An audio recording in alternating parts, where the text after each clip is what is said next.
Disney Channel Summer Preview. Oh.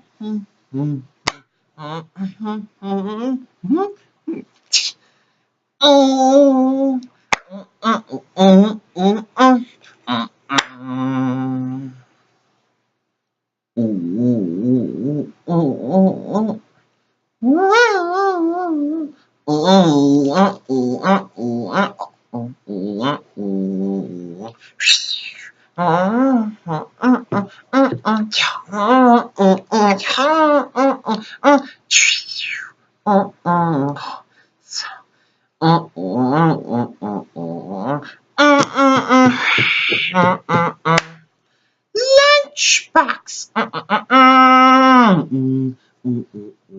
Curious George, the curious little monkey.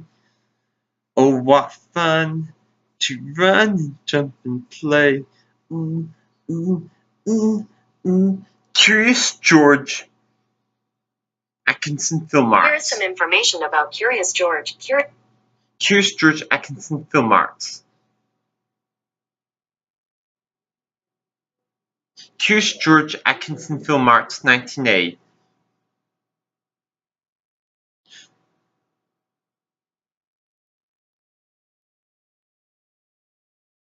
Curious George, the curious little monkey.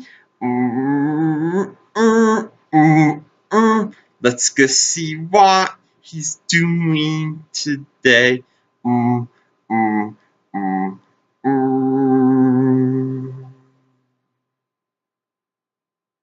Curious George on the ice.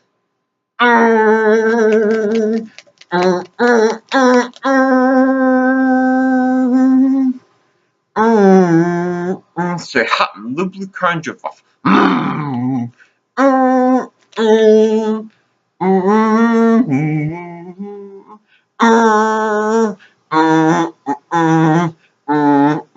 Yeah, you go on along, but don't be curious.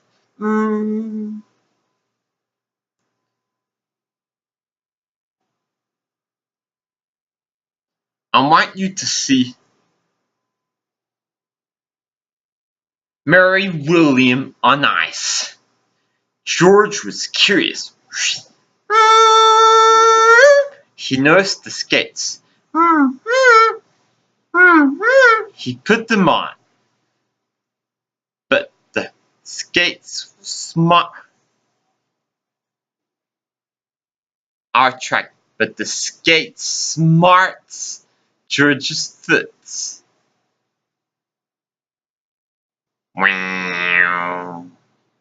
Then he tried another skate. Both of the skates are wobbly, then it smarts and swollen.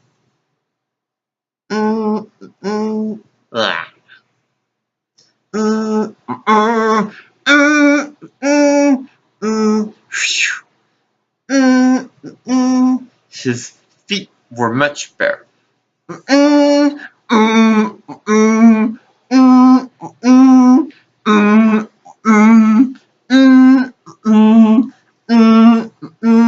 Mary William was here.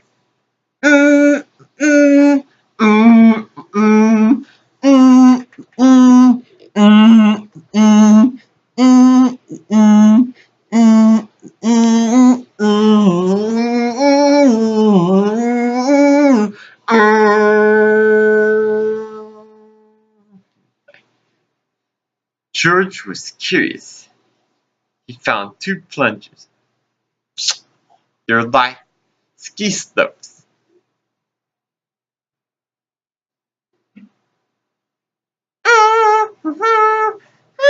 And away we go. Off and away we go. George loved to ski. Very good. Look at George ski. He used his hands. Look at George ski.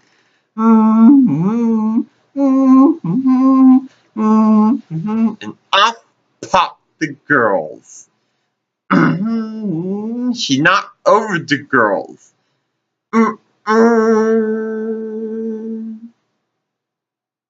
George, you are disqualified. I'll get you for this, George. It was time to spread the hands and skate away. Meanwhile, at the dressing room, he put his dress.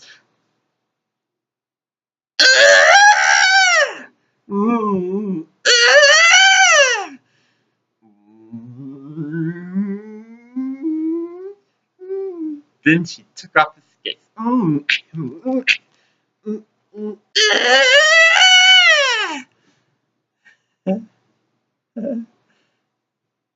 But George was curious.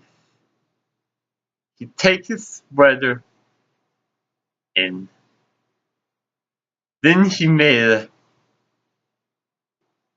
glass slipper just like Cinderella. In his silver dress.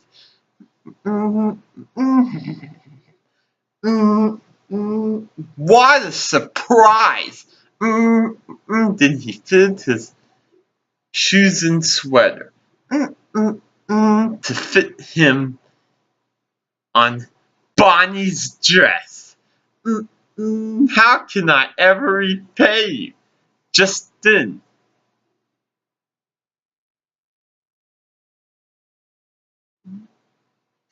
Bone,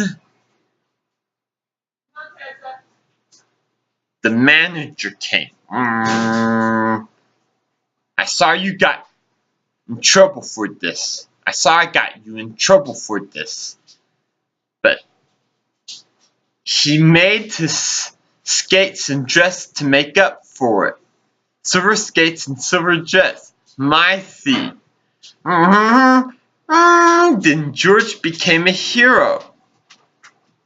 Oh, I see. A hero? Let's put on you a silver dress and silver skates.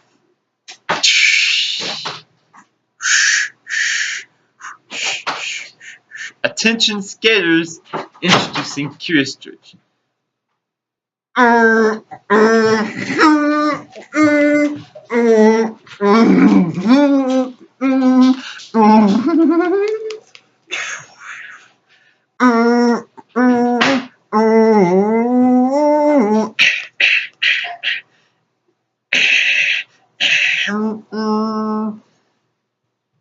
Newspapers. Curious George on I. Come on, let's go home. Let's say goodbye to Mary and Bonnie Williams. Mary and Bonnie Williams. Then they say goodbye to their friend George.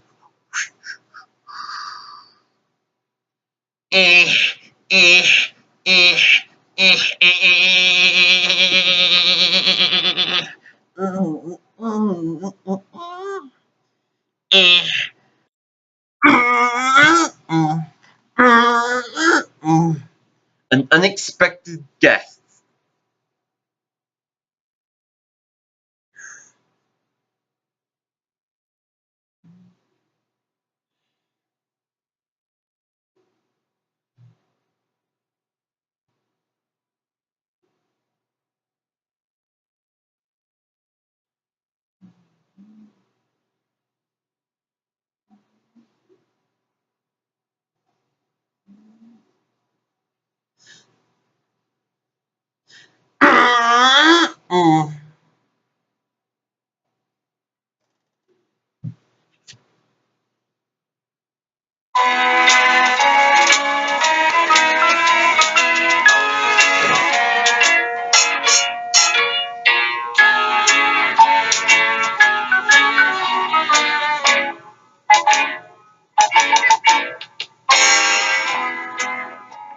One day, to Paddington's surprise, he arrived downstairs for tea, only to find the Browns were holding a party in his honour.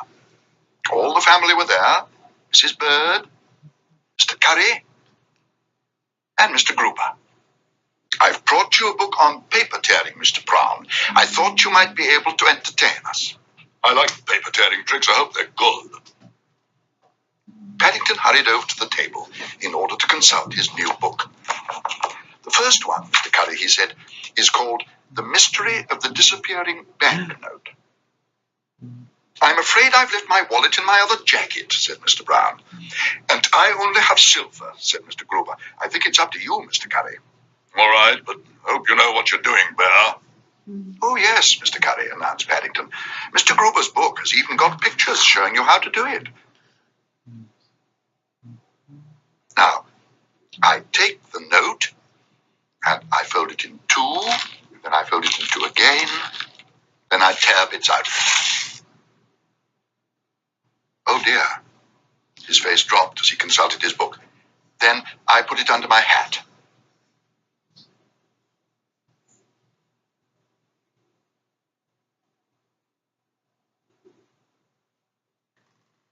What are you doing now, Bear? Growled Mr. Curry. Oh dear, I'm afraid something's gone wrong, Mr. Curry. The banknote was supposed to turn up inside your ear. Have you tried looking in the other one, dear? Asked Mrs. Brown. I think I turned over 2 pages at once, said Paddington. I've done the paper doily trick by mistake.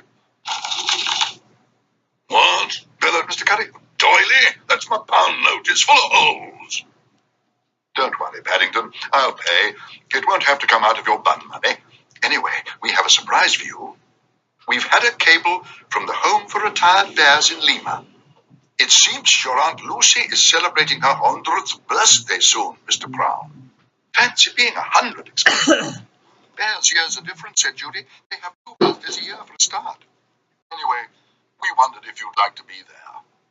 Paddington sat down in order to consider the matter. His mind was in such a whirl. I don't know what to say, he murmured. I shouldn't say anything, said Mrs. Bird. Have a piece of cake instead. I made it specially. It's got Bon Voyage written on it. That means we hope you have a good journey. Thank you very much, everybody, said Paddington.